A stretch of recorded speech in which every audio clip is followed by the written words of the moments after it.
You know, every single app on your phone, every piece of software you use, it all started as just an idea. Today, we're going to unpack the incredible journey that turns those ideas into the finished products we can't live without. I mean, really think about it. That game you can't put down, that app that organizes your entire life. How in the world does something go from a thought bubble to a real functional tool? What's the secret? Well, it turns out there's a map for that journey. There's a structured, proven process that guides creators from start to finish.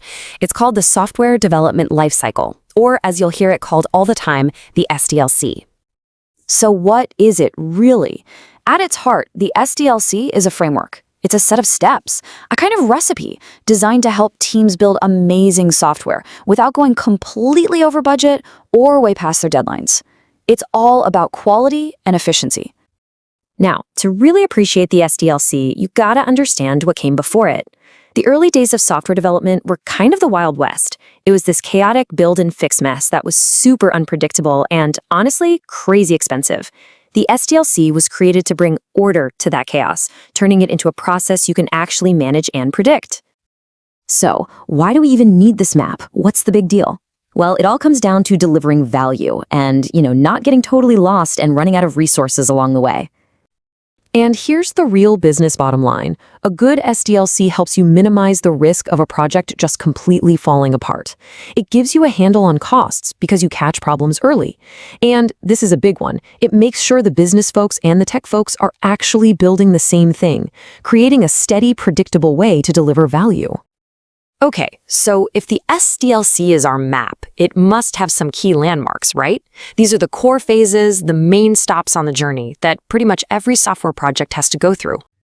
And here they are, the 6 big signposts on our road trip. It all flows in a logical order. You start with planning, then you figure out the requirements, you create a design, you do the actual coding, you follow that with a ton of testing, and finally you have deployment. Each step builds right on top of the last one. Every great trip starts with knowing where you're going. That's the planning phase, figuring out if the project is even a good idea. Once you've got the green light, you gather requirements. Think of this as making your detailed packing list, noting every single thing the software has to do to be a success. With your destination and your packing list sorted, it's time to draw the actual map. The design phase is where the technical blueprints get created. And only after those plans are locked in do developers fire up their keyboards and start coding, turning that blueprint into real working software. And before the big reveal, you have to kick the tires hard. The software goes into a really tough testing phase, where quality teams hunt down every little bug and make sure it all works like it's supposed to. Once it passes all those checks, it is go time. It's ready for deployment the moment it goes live for everyone to use. Now here's where it gets interesting. While those landmarks are pretty much always the same, the actual path you take to get through them can be totally different. There's more than one way to follow this map. Let's look at 2 of the biggest ones. So on one side, you have the classic waterfall model. Picture this as a straight paved highway. You finish one phase completely, get it signed off, and only then do you move to the next. No going back. It's awesome for projects where you know exactly what you need from day one. Then you have Agile. Think of this as more of a flexible hiking trail.